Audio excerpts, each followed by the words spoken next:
be improved until 2029. But what we, the Central Europeans, should do in the meantime, especially if the Germans don't happen to vote for Sarah Wagenknecht enough, are we supposed to create some kind of neutrality for the Central Europe, or what would you suggest us to do? So, first of all my grandchildren are Czech, I want you to know. And Sonia is Czech-born and Czech citizen, so we're very proud. I'm the trailing spouse in this, but I'm a Czech wannabe.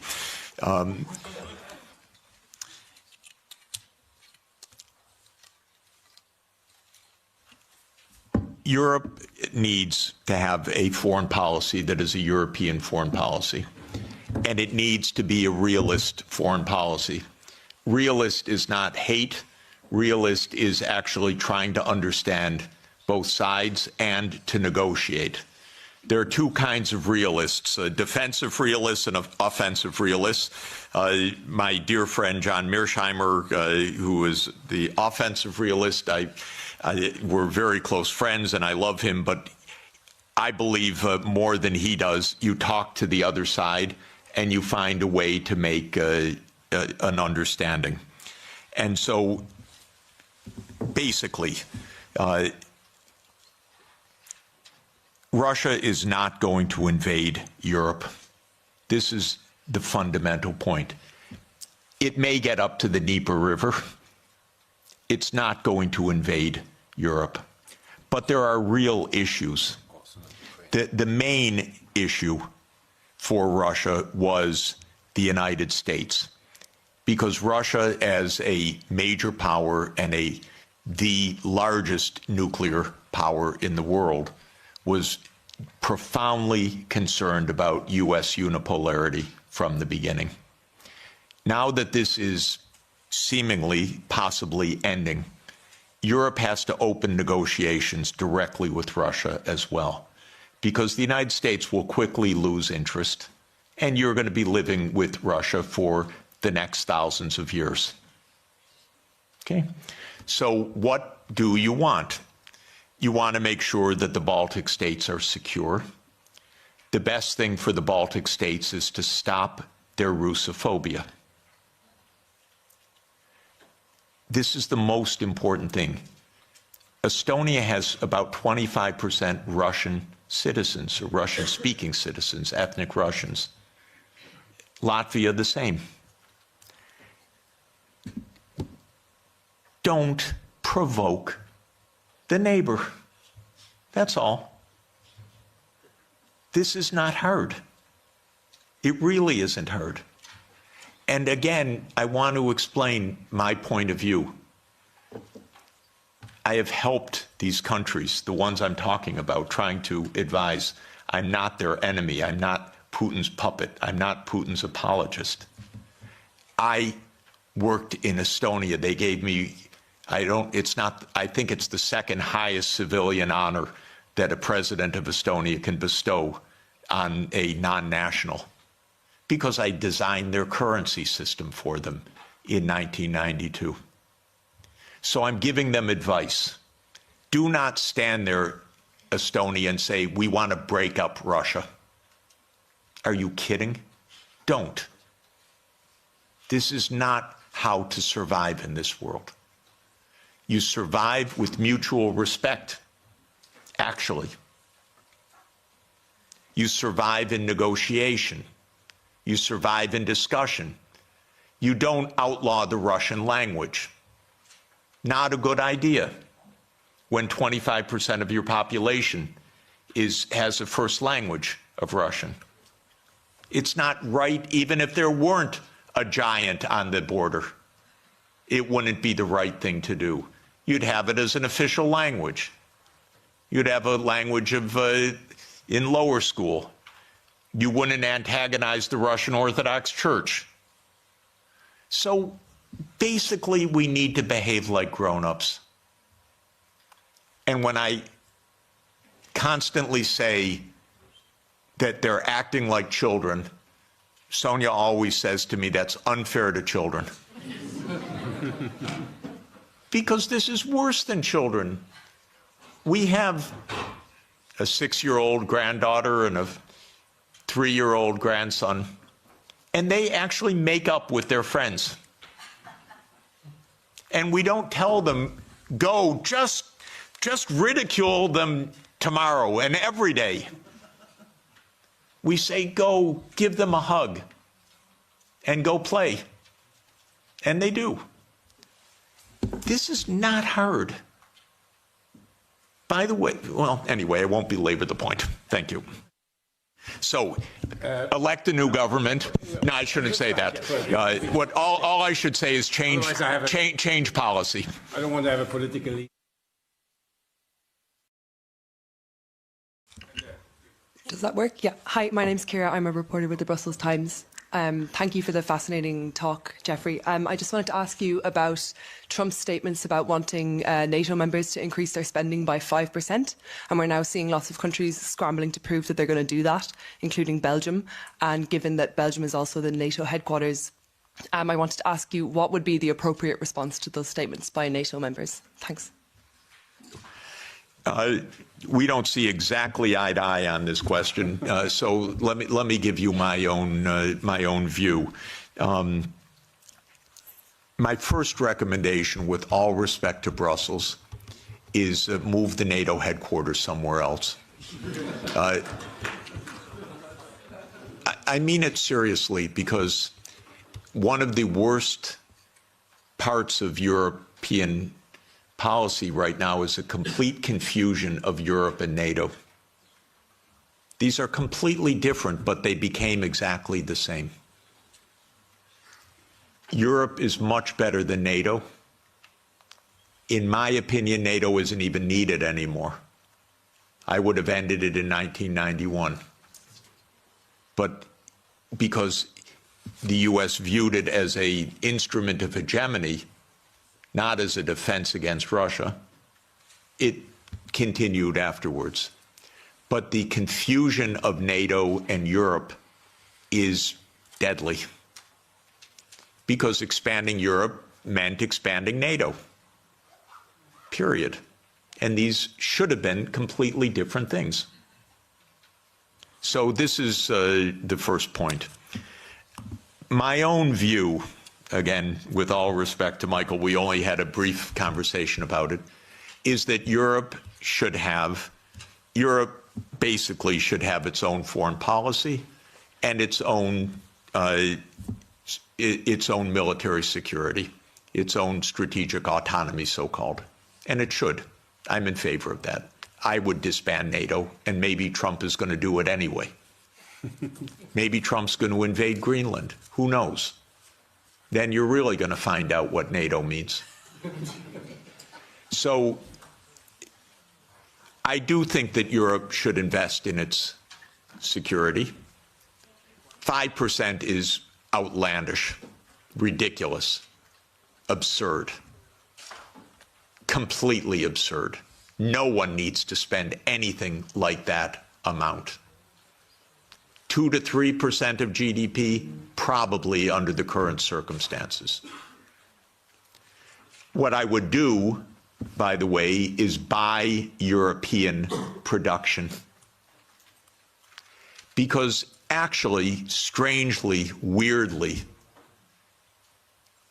unfortunately in this world, and it's a truism, but it's unfortunate, so I'm not championing it, a lot of technological innovation spins off from the military sector because governments invest in the military sector.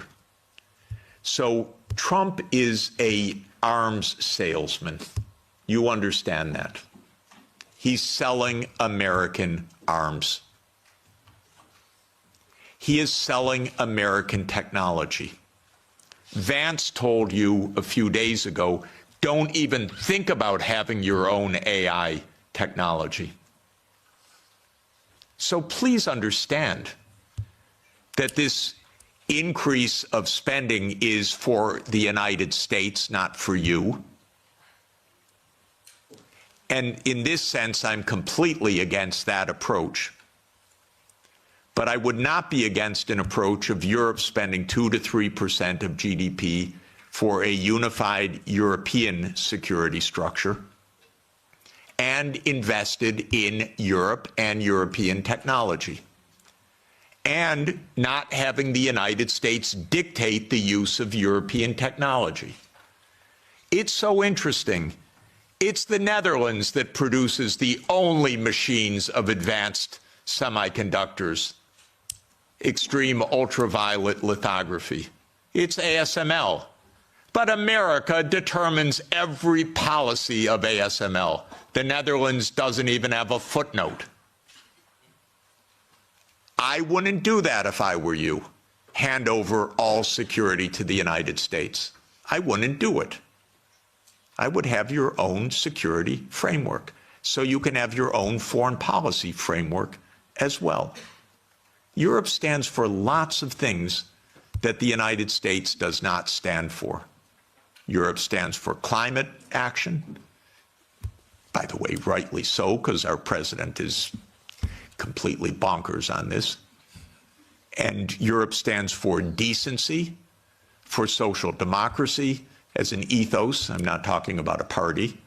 I'm talking about an ethos of how equality of life occurs. Europe stands for multilateralism. Europe stands for the UN Charter. The US stands for none of those things. You know that our Secretary of State, Marco Rubio, canceled his trip to South Africa because on the agenda was equality and sustainability. And he said, I'm not getting into that. That is an honest reflection of deep Anglo-Saxon libertarianism. Egalitarianism is not a word of the American lexicon. Sustainable development, not at all. You probably know, by the way, that of the 193 UN member states, 191 have had SDG plans presented as voluntary national reviews. 191. 2 have not. Haiti and the United States of America. The Biden administration wasn't even allowed to say sustainable development goals. The Treasury had a policy not to say sustainable development goals. Okay, I mention all of this because you need your own foreign policy. I issue a report, 2 reports each year, one the World Happiness Report, and 18 of the top 20 countries, if I remember correctly, are European. This is the highest quality of life in the whole world. So you need your own policy to protect that quality of life. The United States ranks way down. And the other report, where's my colleague Guillaume? He's somewhere in the room. Here, there he is. Guillaume Lafortune is the lead author of our annual Sustainable Development Report. And almost all of the top 20 countries are European countries because you believe in this stuff. And that's why you're the happiest, except in geopolitics. But quality of life. So you need your own foreign policy, but you won't have it unless you have your own security. You just won't. And so, and by the way, 27 countries cannot each have their own foreign policy. This is a problem. You need a European foreign policy and a European security structure. And by the way, although Michael assures me it's dead, I was the greatest fan of OSCE and believe that OSCE is the proper framework for European security. It could really work.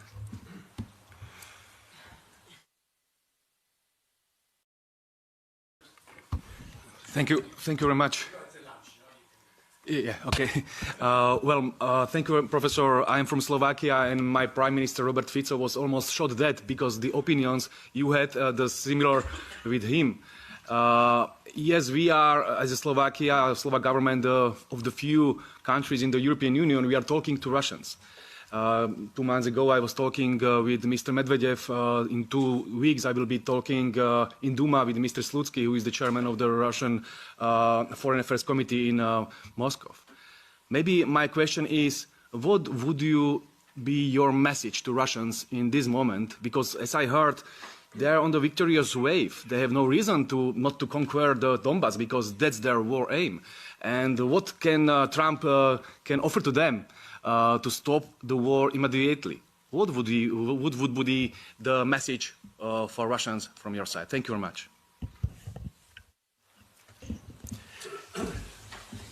Lots of important things are now on offer and on the table, and I believe that the war will end quickly because of this, and this will be at least one blessing in a very difficult time. Exactly what the settlement will be, I think, is now only a question of the territorial issues, and that is whether it is the complete 4 oblasts, including all of Kherson and Zaporizhia, or whether it is on the contact line and how all of this will be negotiated.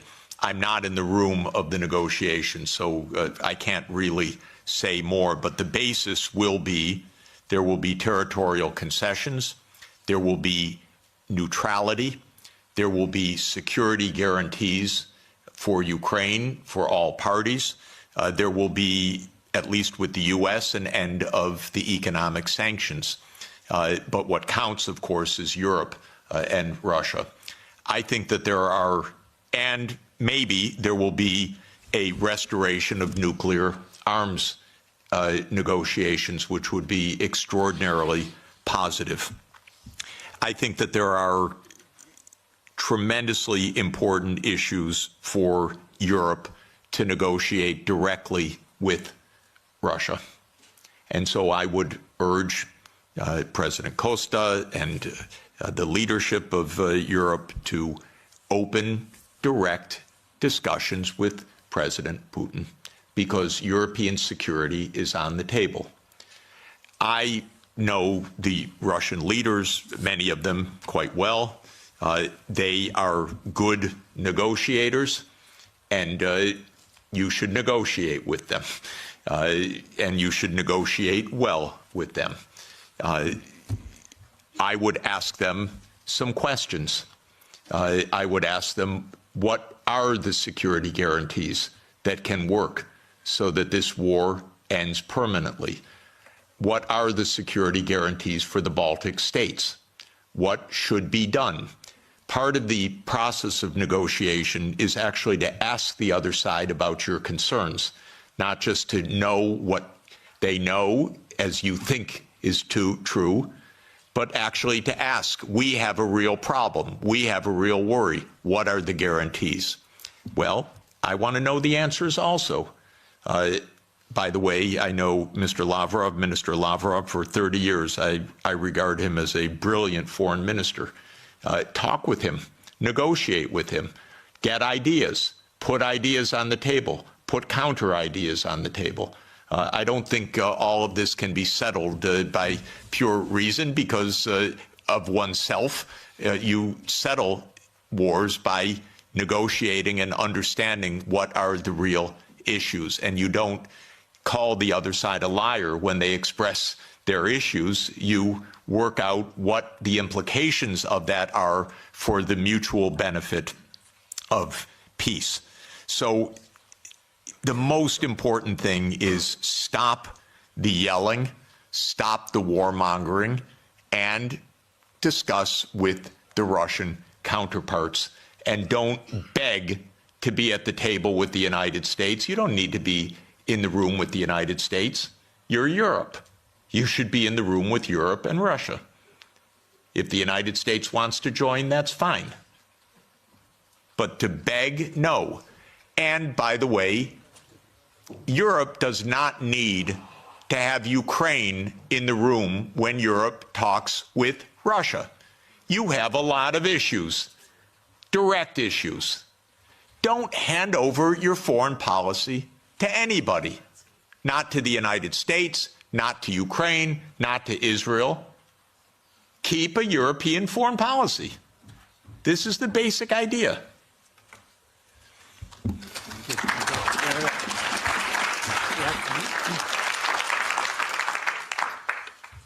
Hans Neuhoff from the Sovereignists political group in this parliament, Alternative for Germany as political party. First of all, let me thank you, Mr. Sachs, for being here and sharing your ideas with us, and be assured that many of your ideas and of your colleague John Mersheimer have well been received by political groups here and have been integrated into our agenda. I widely share your views, yet there's one question regarding the historical account that you gave where I would like to go in some detail. And this concerns the beginning of NATO expansion. You reported from the website What Gorbachev Heard that there are many quotations from Genscher, for example, that NATO will not move 1 inch eastwards. Now, the 2+4 treaty has been signed in September 1990, right, in Moscow. So at that point in time, the Warsaw Pact still existed. And countries like Poland, Hungary, and Czechia were not part of the negotiations for the 2 and 4 treaty. So the Warsaw Pact actually dissolved in July 1991, and the Soviet Union dissolved in December 1991. So nobody who was present in the negotiations could speak for Poland, could speak for Hungary, could speak for Slovakia, that they would not try to become member of NATO once the overall situation has changed. So the counter-argument, which we have to counter, is that it was on the will of these countries, of Poland, of Hungary, of Slovakia, that they wanted to join NATO because of the very history they had with the Soviet Union. And of course, Russia was still perceived in a way as a follower of the Soviet Union. So how do you counter that argument?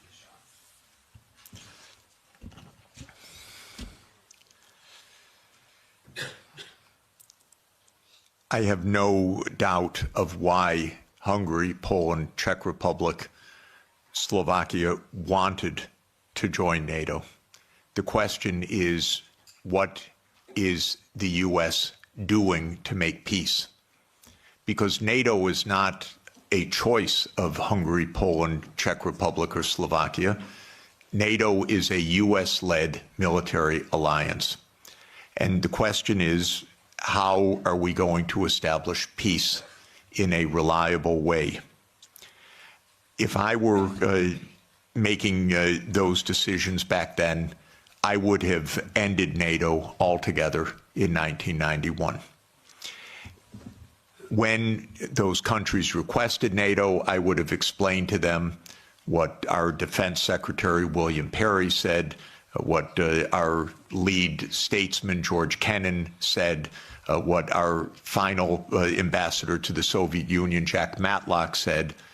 They said, well, we understand your feelings, but it's not a good idea because it could provoke a new Cold War with Russia. So that's how I would have answered it.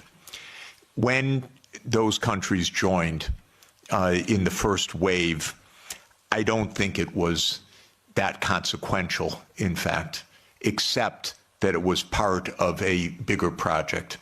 And the project was spelled out already in 1994. There's a very good book by Jonathan Haslam, Harvard University Press, called Hubris, which gives a detailed historical documentation of step-by-step what happened. And it's really worth reading. So this is now, but the point I would really make is that Ukraine and Georgia were too far. This is right up against Russia. This is in the context of the complete destabilization of the nuclear framework. This is in the context of the U.S. putting in missile systems on Russia's borders. If you listen to President Putin over the years, Probably the main thing, if you listen carefully, that he's concerned about is missiles 7 minutes from Moscow, is a decapitation strike. And this is very real. The U.S. not only would freak out, but did freak out when this happened in the Western Hemisphere. So it's the Cuban Missile Crisis in reverse. And fortunately, Nikita Khrushchev did not stand up and say, open door policy of the Warsaw Pact. We can go wherever we want. Cuba's asked us, it's none of America's business. What Khrushchev said is, war, my God, we don't want war. We end this crisis. We both pull back. That's what Khrushchev and Kennedy decided in the end. So this is the real consequential. Russia even swallowed with a lot of pain the Baltic states, Romania, Bulgaria, Slovakia, and Slovenia. It is Ukraine and Georgia. And it's because of geography. It's because of Lord Palmerston. It's because of the First Crimean War. It's because of the missile systems that this is the essence of why there was this war.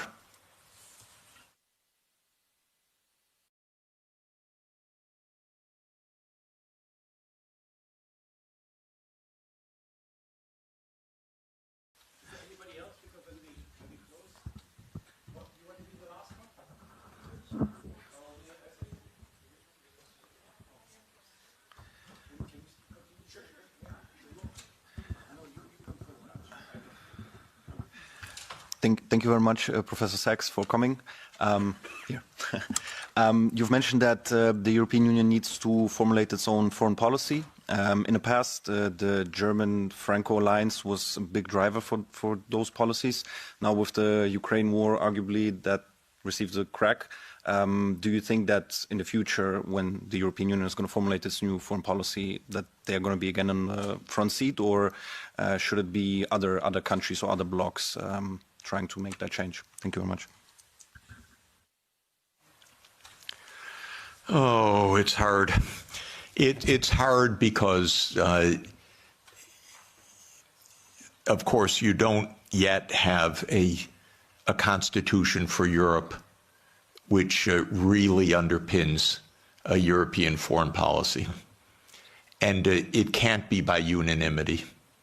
There has to be a structure in which Europe can speak as Europe, even with some dissent, but with a European policy. I don't want to oversimplify how to get there exactly, but even with the structures you have, you could do a lot better with negotiating directly. The first rule is your diplomats should be diplomats, not secretaries of war.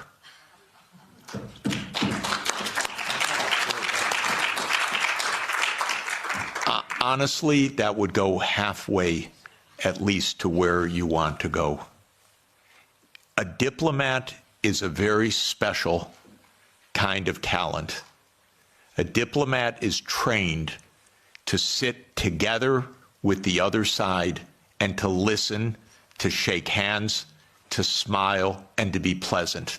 It's very hard. It's a skill. It's training. It's a profession. It's not a game. You need that kind of diplomacy. I'm sorry, we are not hearing anything like that. I'll just make a couple complaints.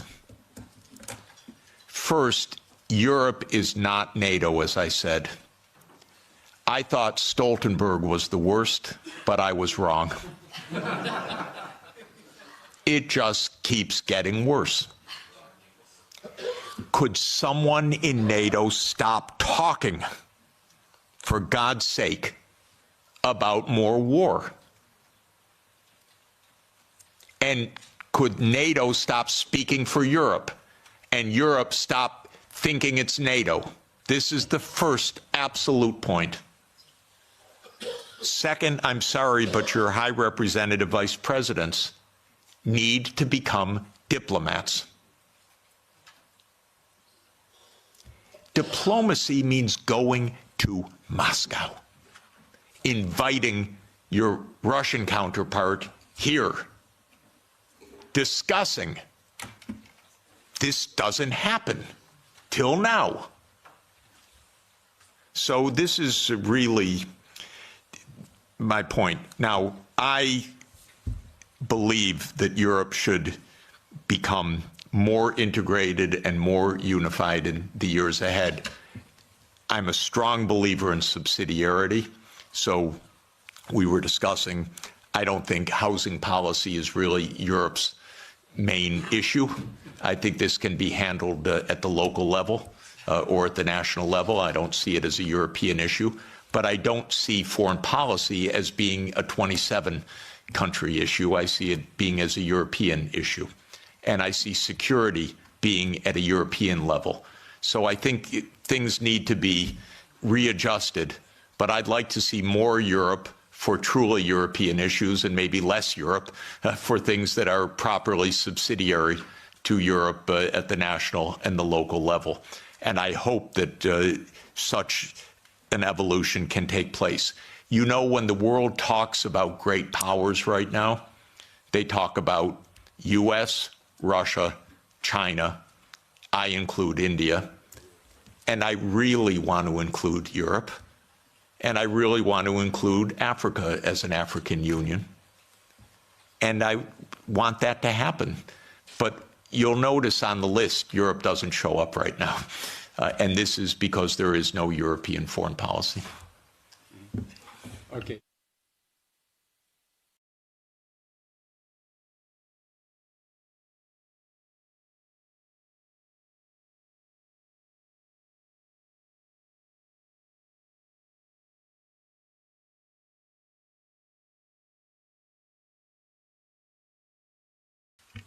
Thank you very much, and thank you very much, Professor, for this very courageous speech, very clear speech also that you made. I'm an MEP from Luxembourg.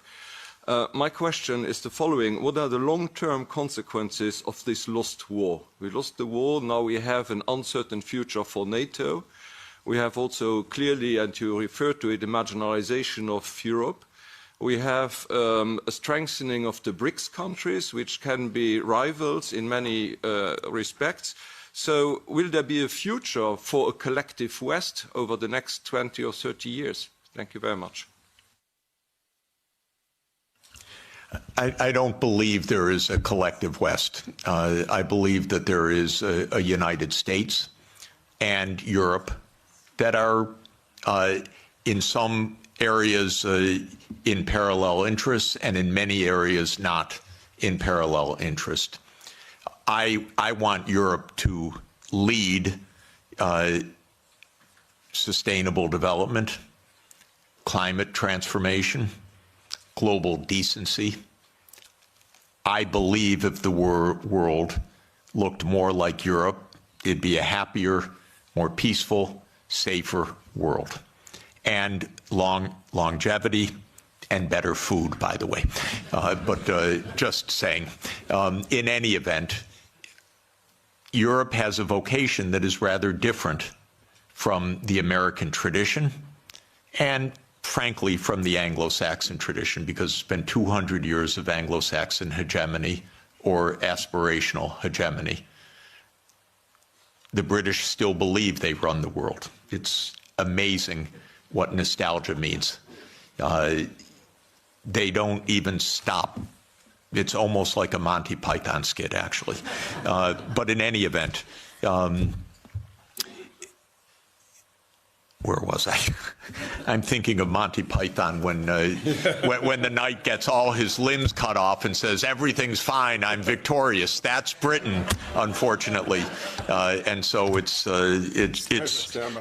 really terrible. So no, I don't believe in the collective West. I don't believe in the global South. I don't believe in all these geographies don't even make sense, because I'm actually, I look at maps a lot, and the global South is mostly in the north, and the West is not even west.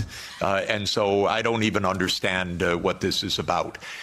I do believe that we could be in a true age of abundance if we got our heads on straight.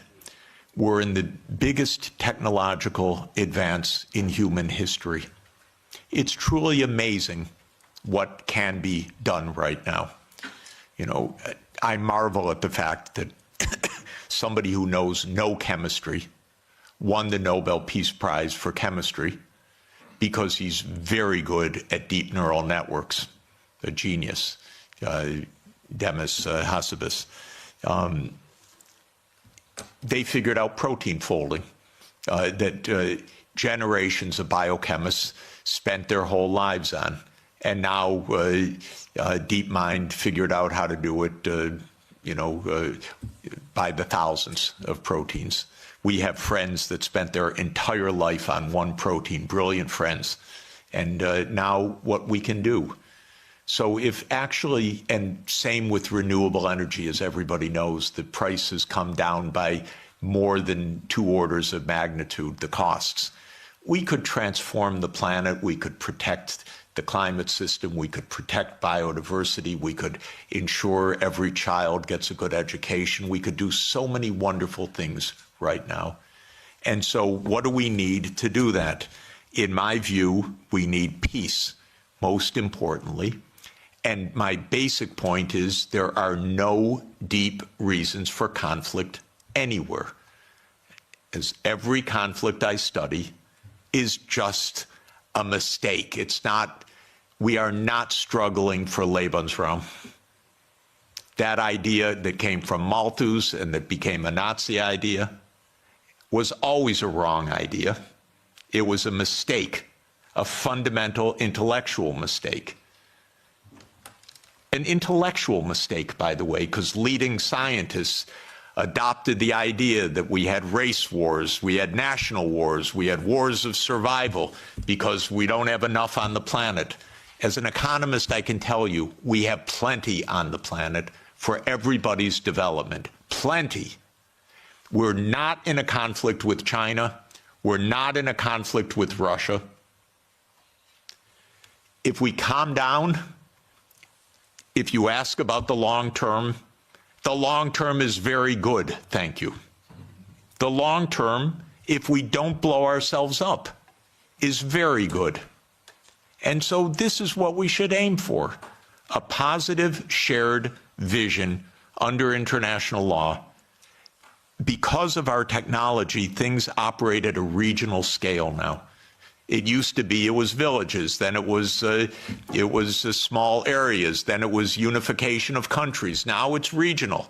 That's not just because regions are wonderful, it's because the underlying technological realities say Europe should be an integrated area by transport, by fast rail, by digital, and so there's Europe.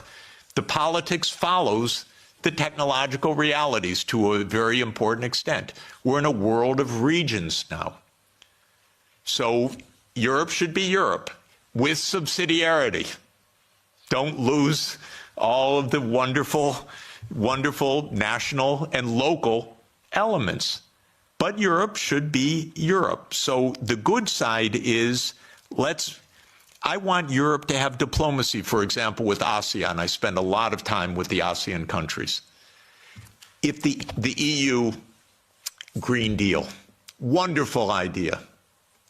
I said many years ago, okay, to the ASEAN leaders, make an ASEAN Green Deal, and then talk with the Europeans so that you have this wonderful relationship, trade, investment, technology. So last year they announced an ASEAN Green Deal.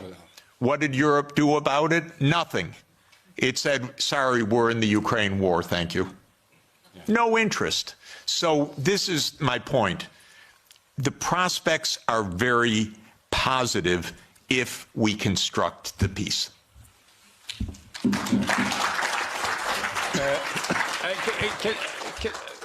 Because we have to go, I get all the time messages that I should leave the room. Can you Short. So something very short? Yeah. It's quite short. Sorry. Yeah. Thank you a lot for the lecture. I wanted to ask, do you think way out of the conflict is some sort of style of Finlandization? And then also, do you think that's what is that the way you would have liked to see, like, for example, Finland and Sweden's NATO process? That, like, sorry, do you think that a way out of the conflict is some kind of style of Finlandization? And then, like, is that what you would have? Sorry, yeah, is that what you would have liked to see in, like, Sweden and Finland's foreign policy as an example? Like, is that instead of them becoming members of NATO, is that the way that you would have liked to see these countries handle their foreign policy? And do you think that these countries that border Russia should just kind of succumb to their fate? That okay, we can't provoke Russia. Like, this is the way we have to live. And then, very good. Sorry, excellent question. Let me just report one part about Finlandization. Finlandization landed Finland #1 in the World Happiness Report year after year. Rich, successful, happy, and secure. That's pre-NATO. So Finlandization was a wonderful thing. #1 in the world. When Sweden and Finland and Austria were neutral. Bravo, smart. When Ukraine was neutral, smart. If you have two superpowers, keep them apart a little bit. You don't have to be right with your nose up against each other, especially if one of them, the US, is pushing its nose into the other one. And so Finlandization, to my mind, has a very positive connotation. So does Austrianization. Austria, in 1955, signed its neutrality. The Soviet army left. And Austria is a wonderful place, by the way. Absolutely wonderful.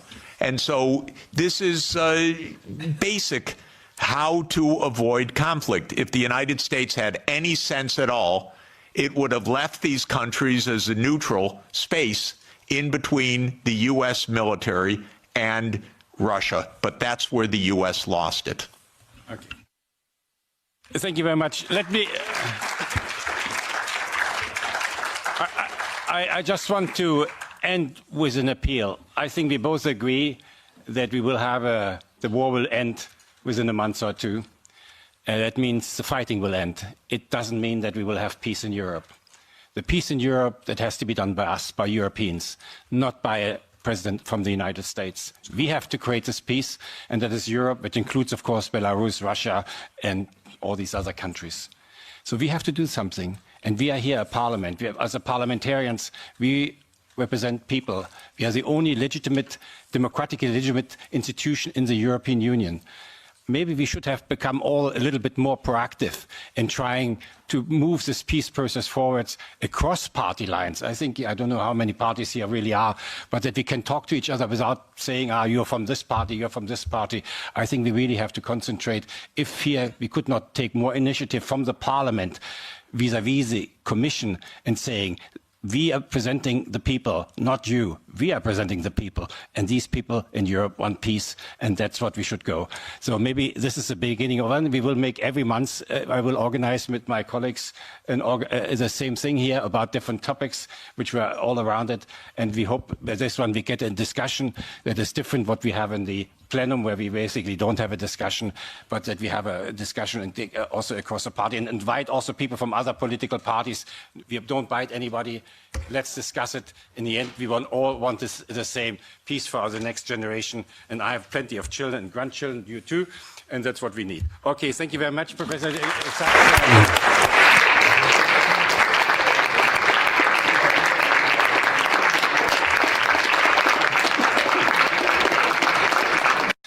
First of all, I would like to thank you all for coming here. We didn't expect actually that so many people come. We're very pleased about this. And of course, above all, I want to welcome Professor Jeffrey Sachs and his wife, Sonia. Sonia? It's very... I have forgot my things, so it's very difficult to introduce him. He did so many things in life. You know, he's of course the advisor to three secretary generals now. He is professor from Columbia University. He started the Earth Institute and you correct me afterwards if I'm wrong. And now you're director of the Center for Sustainable Development Solutions, all these things. Sonja, I forgot most of it. There's much more. But I want to say something more personally, because I know Jeff for some time, you know, and I know, of course, the international field more than this parliament. I've never met any person who is so well connected internationally than Jeff. So well connected, both in the religious areas, he went to the Vatican, but also in the political areas. Jeff can go anywhere in the world and they will know him, whether it's the Middle East, whether it's in China, whether it's in Moscow, hopefully very soon also again in Kiev, and whether it's in Africa or Latin America. And he has a very long experience. I would say the people he knows are alive or dead, because he does this type of job since a very long time. What I think is also, at least from my point of view, so special about Jeff is that he's always remained an advisor. He has never tried to enter any political field, to align with any political party, so he has remained independent, and that, of course, adds to his credibility.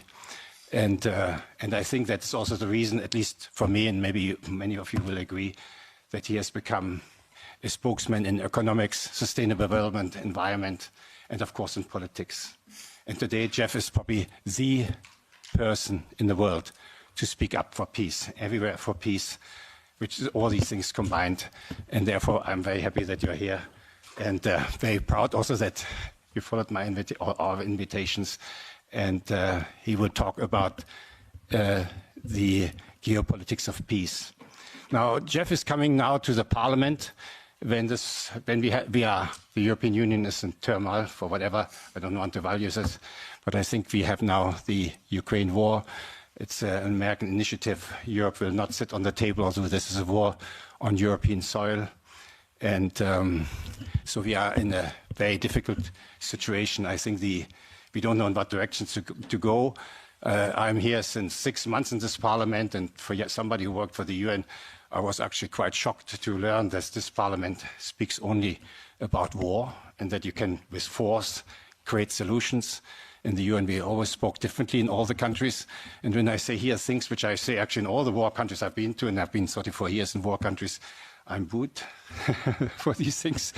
But I think we have now to rethink what we want to do. And I hope the European Union will also come, because I'm pro-European Union, will come to realize that we have also to see how we seek peace and how we manage peace and how we create, again, a peaceful Europe. And Jeff might give us, for these things, some insight. Thank you very much. Great.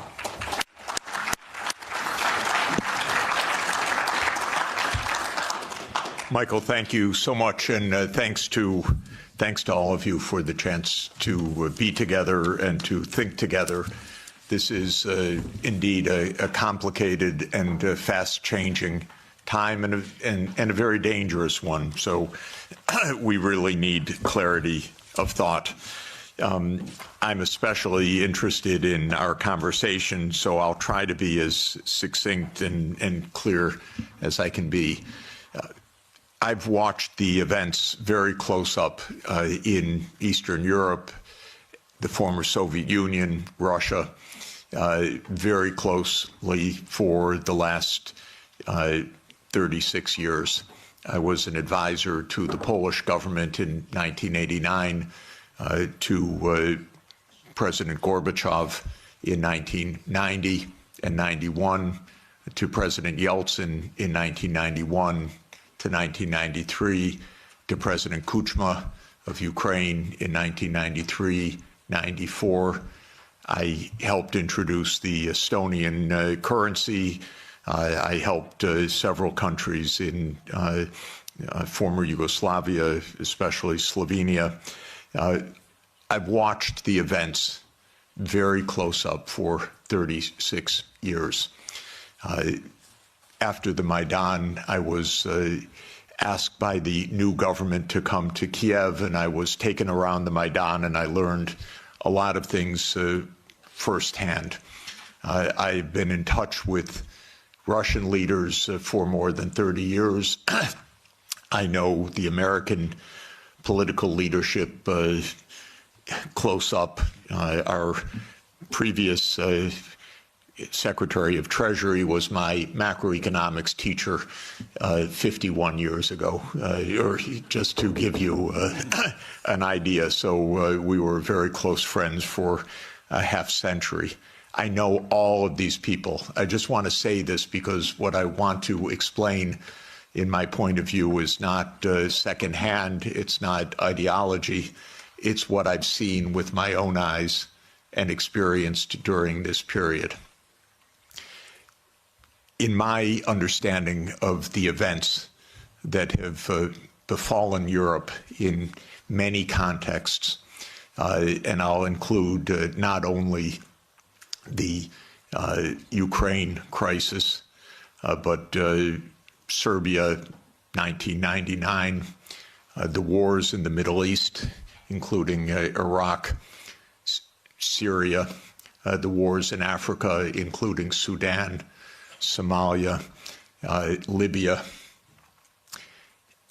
These are to a very significant extent that would surprise you, perhaps, and would be denounced about what I'm about to say. These are wars that the United States led and caused. And this has been true for more than 40 years now. What happened, more than 30 years, I should say, to be more precise. The United States came to the view,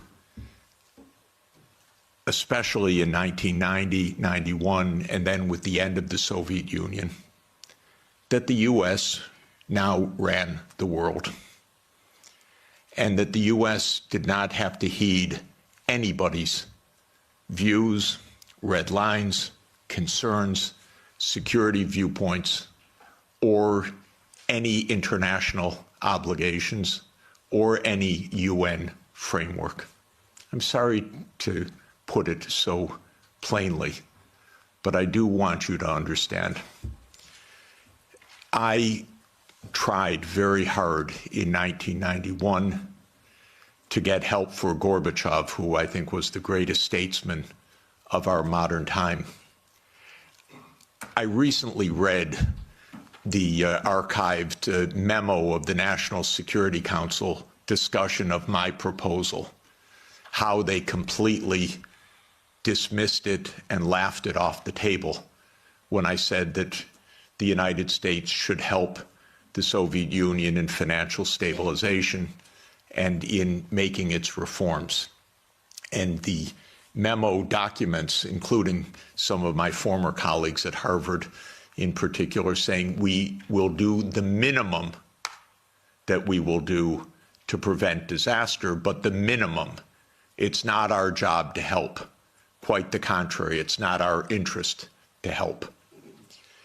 When the Soviet Union ended in 1991, the view became even more exaggerated.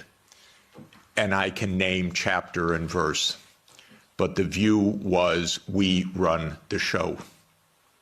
Cheney, Wolfowitz, and many other names that you will have come to know literally believed this is now a U.S. world, and we will do as we want. We will clean up from the former Soviet Union. We will take out any remaining allies. Countries like Iraq, Syria, and so forth will go. And we've been experiencing this foreign policy for now essentially 33 years. Europe has paid a heavy price for this because Europe has not had any foreign policy during this period that I can figure out. No voice, no unity, no clarity, no European interests, only American loyalty. There were moments where there were disagreements, and very, I think, wonderful disagreements, especially in the last time of significance was 2003 in the Iraq War, when France and Germany said we don't support the United States going around the UN Security Council for this war. That war, by the way, was directly concocted by Netanyahu and his colleagues in the U.S. Pentagon. I'm not saying that it was a link or mutuality. I'm saying it was a direct war. That was a war carried out for Israel. It was a war that Paul Wolfowitz and Douglas Feith coordinated with Netanyahu. And that was the last time that Europe had a voice. And I spoke with European leaders then, and they were very clear, and it was quite wonderful. Europe lost its voice entirely after that, but especially in 2008. Now, what happened after 1991 to get to 2008 is that the United States decided that unipolarity meant that NATO would enlarge somewhere from Brussels to Vladivostok, step by step. There would be no end to eastward enlargement of NATO. This would be the U.S. unipolar world. If you played the game of Risk as a child, like I did, this is the U.S. idea, to have the peace on every part of the board. Any place without a U.S. military base is an enemy, basically. Neutrality is a dirty word in the U.S. political lexicon. Perhaps the dirtiest word. At least if you're an enemy, we know you're an enemy. If you are neutral, you're subversive. Because then you're really against us. Because you're not. I've been describing is in the context of the destruction of the nuclear framework as well. And starting in 2010, the U.S. put in Aegis missile systems in Poland and then in Romania. And Russia doesn't like that. And one of the issues on the table in December and January, December 2021, January 2022, was, does the United States claim the right to put missile systems in Ukraine? And Blinken told Lavrov in January 2022, the United States reserves the right to put missile systems wherever it wants. That's your putative ally. And now let's put intermediate missile systems back in Germany. The United States walked out of the INF Treaty unilaterally in 2019. There is no nuclear arms framework right now. None. When Zelensky said in 7 days, let's negotiate, I know the details of this exquisitely because I've talked to all the parties in detail.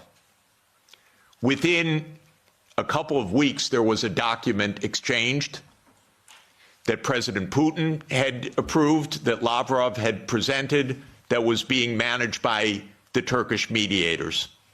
I flew to Ankara to listen in detail to what the mediators were doing. Ukraine walked away unilaterally from a near agreement. Why? Because the United States told them to.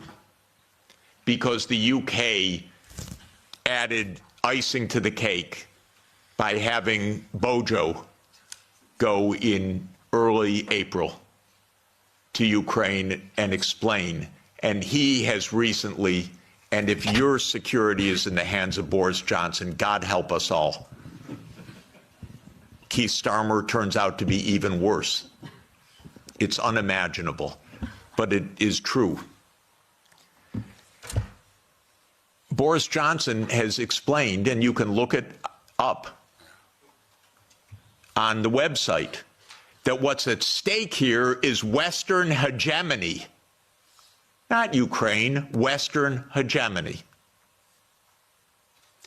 Michael and I met at the Vatican with a group in the spring of 2022, where we wrote a document explaining nothing good can come out of this war for Ukraine.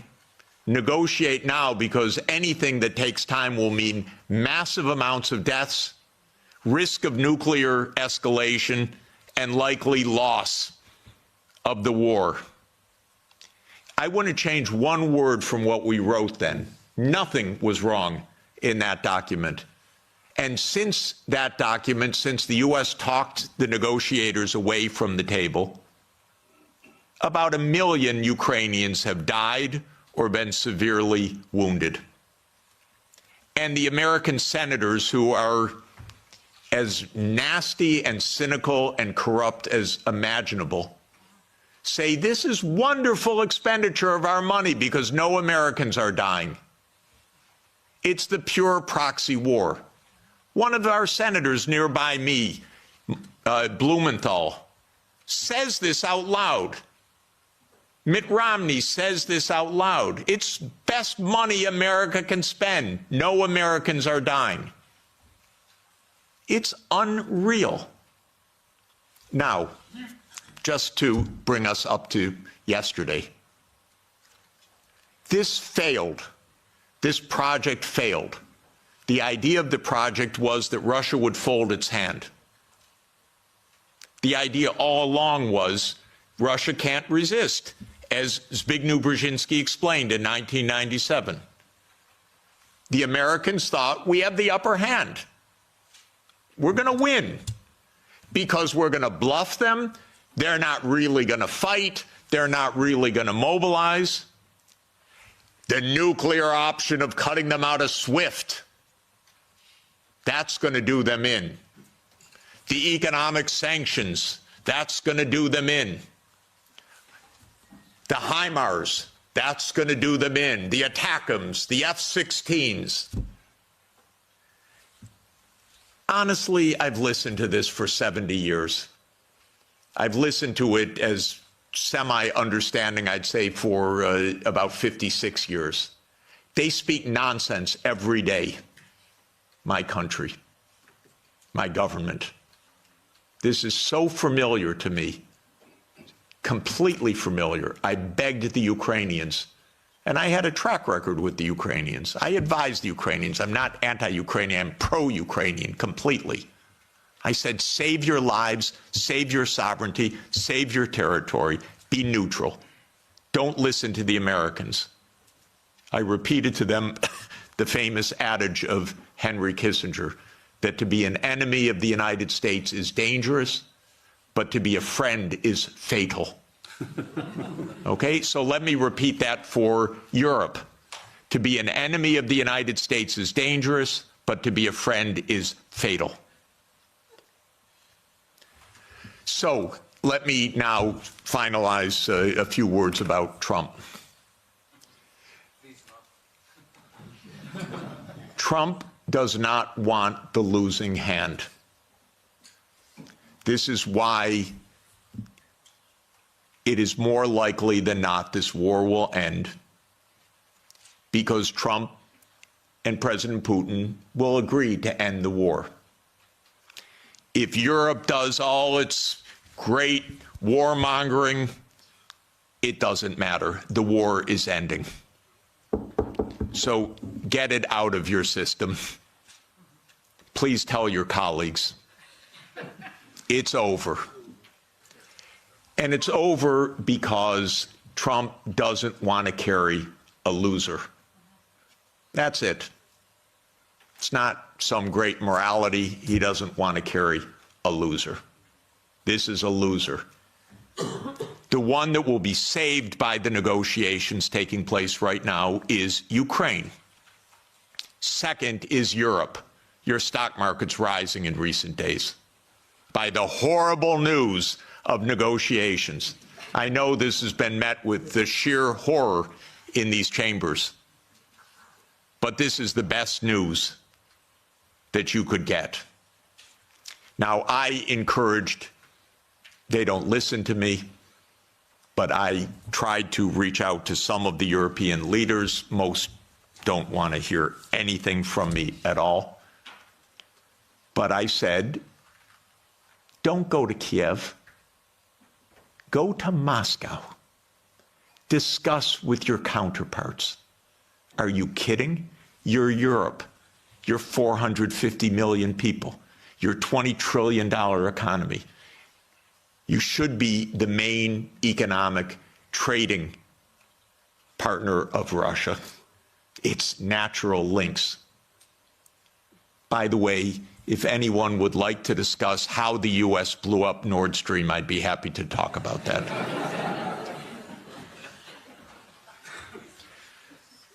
So the Trump administration is imperialist at heart. It is great powers dominate the world. It is we will do what we want when we can. We will be better than a senescent Biden, and we'll cut our losses where we have to. There are several war zones in the world, the Middle East being another. We don't know what will happen with that. Again, if Europe had a proper policy, you could stop that war. I'll explain how. But war with China is also a possibility. So I'm not saying that we're at the new age of peace, but we are in a very different kind of politics right now, and Europe should have a foreign policy, and not just a foreign policy of Russophobia, a foreign policy that is a realistic foreign policy that understands Russia's situation, that understands Europe's situation, that understands what America is and what it stands for, that tries to avoid Europe being invaded by the United States, because it's not impossible that America will just land troops in Danish territory. I'm not joking. And I don't think they're joking. And Europe needs a foreign policy, a real one. Not a, yes, we'll bargain with Mr. Trump and meet him halfway. You'll know what that will be like? Give me a call afterwards. Please don't have American officials as head of Europe. Have European officials. Please. Have a European foreign policy. You're going to be living with Russia for a long time, so please negotiate with Russia. There are real security issues on the table.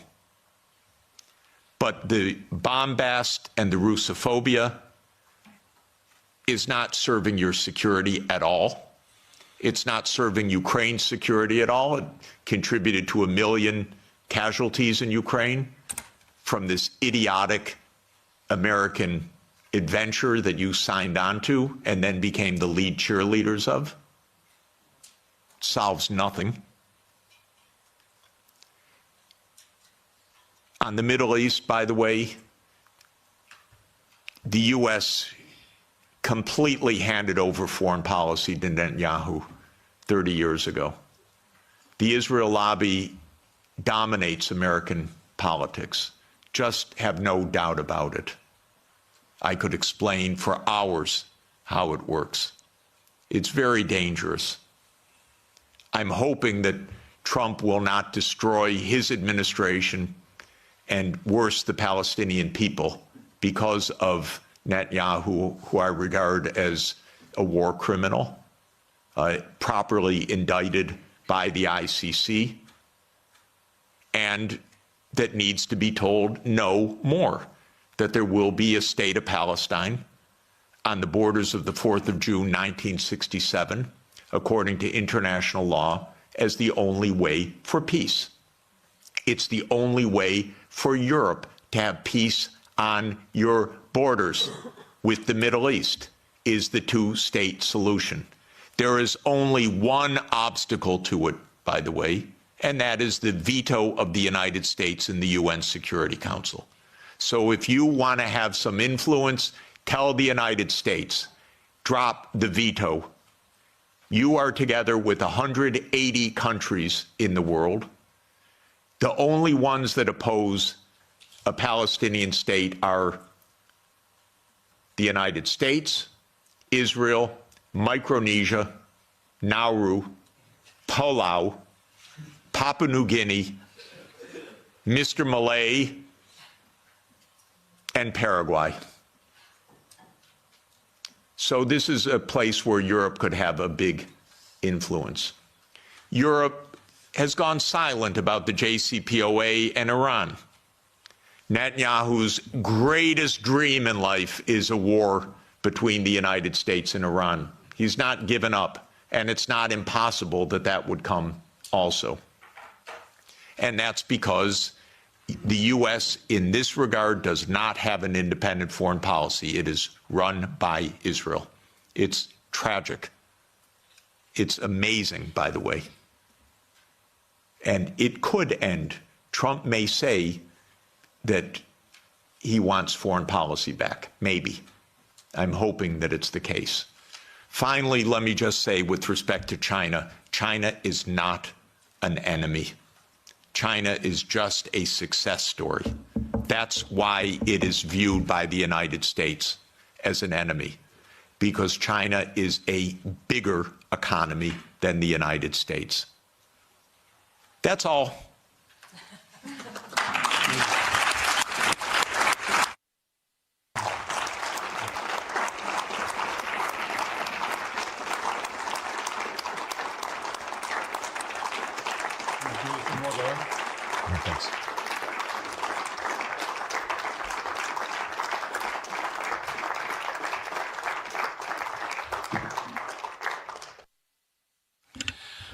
Very well. Now, questions. Please don't make any statements. Just make questions, because we are too many and we don't have all that much time. So where do I start? I start with on the left side. I have a preference to the left, as you know. You come all. Yeah, go ahead. Thank you, Jeffrey Sachs. From the Czech Republic, we are glad we have you here. We have a problem. We were cursed by a witch who told the EU, and the EU is mugged. So it won't be improved until 2029. But what we, the Central Europeans, should do in the meantime,